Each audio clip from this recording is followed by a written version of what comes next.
Dr. Alex Mashilo is the South African Communist Party Central Committee member of Communication and joins us now via Zoom for more. Dr. Mashilo, thanks very much indeed for joining us. As the public, what do we make of the scenes that we saw yesterday? A member of the Tripartite Alliance being booed off their stage by one of its alliance members. Yes, it was indeed a difficult situation facing not only the COSATU leaders, but the COSATU Congress and the delegates who stood up themselves and did what they did. This situation follows several years of engagements within the alliance and between the trade union movement and the government in the Public Sector Coordinating Collective Bargaining Council. It dates back to 2018 when the government entered into a collective bargaining agreement with public sector or public service unions. It honored that agreement in year 1 and year 2. It was a 3-year collective bargaining agreement. In year 3, the government reneged on honoring that agreement. The matter ended up in the Constitutional Court, and in the ultimate end, the workers lost the wage increases that they expected to receive in accordance with that agreement. So what we saw yesterday was an expression of disappointment by the workers in the leadership of the government, and that went beyond that, of course, and affected the ANC. So the workers did what they did yesterday, not against the national chairperson of the ANC, Gwede Mantashe, but expressing their dissatisfaction on how the ANC-led government handled that collective bargaining agreement. And we should also bear in mind that this is the season of another collective bargaining process, which is in session. And we are likely to see more collective bargaining actions taken by the workers. It would be important for all of us to appreciate these actions and what underpins them. At a broader level, there is a general dissatisfaction with the dominance of neoliberal policy prescriptions that are well known globally to be imposed by institutions such as the International Monetary Fund, the IMF, and the World Bank. For example, in 2019, the ANC led a process to prepare the general election manifesto for the elections that were held in May of that year. We saw a few months later, in August, September, the National Treasury releasing a document subtitled Towards an Economic Strategy for South Africa. That document was quite a blueprint of recommendations that emanated from Paris, from the Organization for Economic Cooperation and Development, the OECD. And within the alliance, the socialist axis felt undermined as we saw the manifesto that we agreed on being thrown under the bus and replaced with a document that called for the government to weaken collective bargaining. It was following that document that we saw the government reneging. So these things are connected. They require sober minds to analyze and to solve. And that's what the ANC has to be preparing itself to do as the leading organization in our alliance, but not alone, but engaging with COSATU and the Communist Party.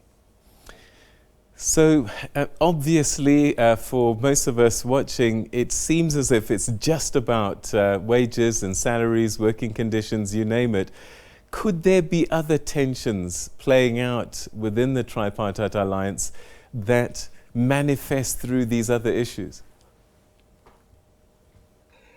I already pointed out to the influence of foreign-controlled institutions like the International Monetary Fund. If you look at the statements that the International Monetary Fund releases annually on South Africa, some of those statements even go ahead of what the government is planning to do. For example, there would have been a statement following one of those so-called consultations with the IMF saying to the South African government, it must curtail public sector wages. Now, when the government follows and does that, it appears to the labor movement and to ourselves as alliance partners that the direction is determined by other institutions.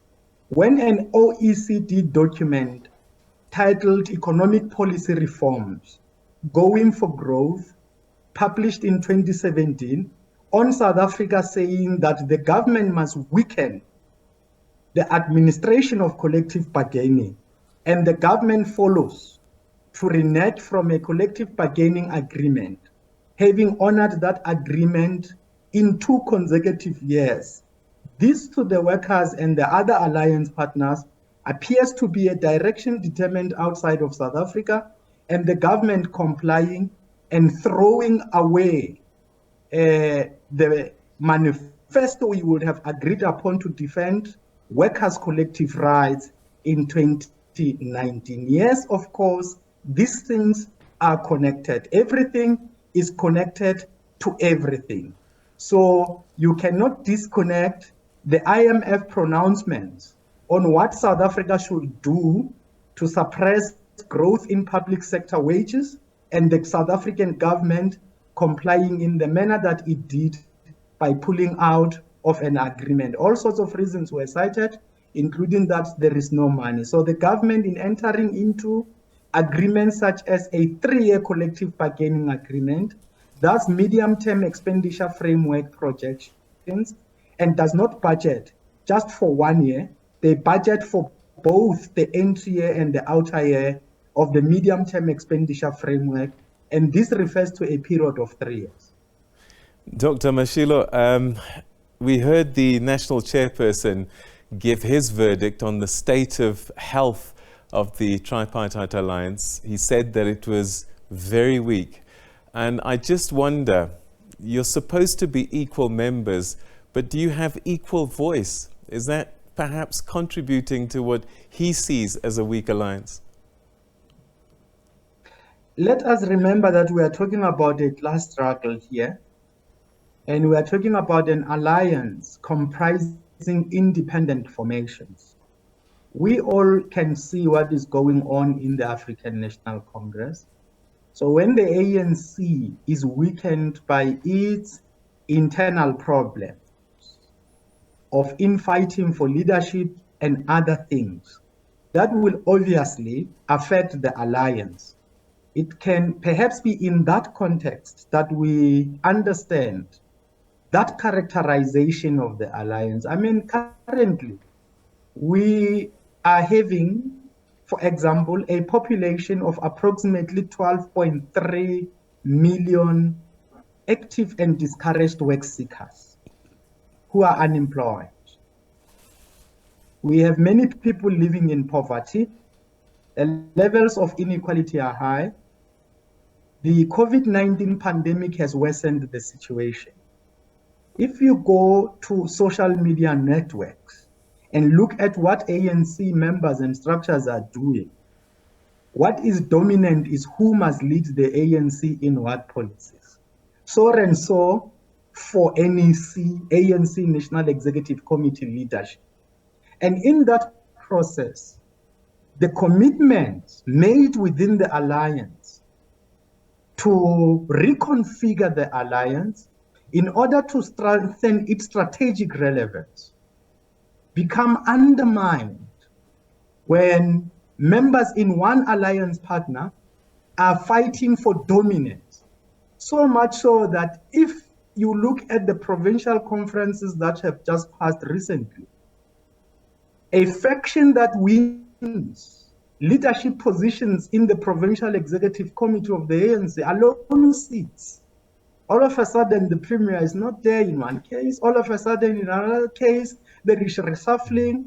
A new cohort of leaders are brought in. If they are not brought in, a new cohort of leaders are fighting to replace those who were there from the 2019 mandate, when an alliance partner that is at the center of the alliance, as the leading organization of the alliance, experiences these things that are weakening it. This impacts on the alliance, and it also distracts focus on the conditions of the people, on turning around the situation that our people find themselves in. All right. So that is undeniable. That is the situation. All right, we've run out of time, but very briefly, might we see the South African Communist Party running in an election on its own ticket? Thank you for asking that question, because it allows us to give clarification very briefly. That the SACP has chosen from 1994 to support a common alliance electoral platform led by the ANC does not mean that the SACP was not ready to contest elections. We prioritized greater unity through the alliance, and our General Secretary Mapaila Solid today emphasized the fact that the SACP is ready. It is a matter of strategy and tactics, and that the SACP is ready does not mean that other worker organizations and the working class are ready, and it doesn't mean that you can say they are not ready. That is why the COSATU Congress now is engaging on this question, and we are looking forward to a successful reconfiguration of the alliance and the renewal of the ANC. However, in the absence of a positive outcome on the renewal process and on the reconfiguration, we definitely have to chart the new way forward. Dr. Mashilo, thank you very much indeed for that clarity and giving us a little bit of understanding about the events we've seen in the last day or so. Thank you for your time. Much appreciated. Thank you, Peter. All right, that's Dr. Alex Mashilo, who's the SACP Central Committee member of Communication, joining us via Zoom, talking about the state of the Tripartite Alliance, and they're giving us a hint that if things don't change, they may have to change their course in terms of whether we see them on a voting ballot.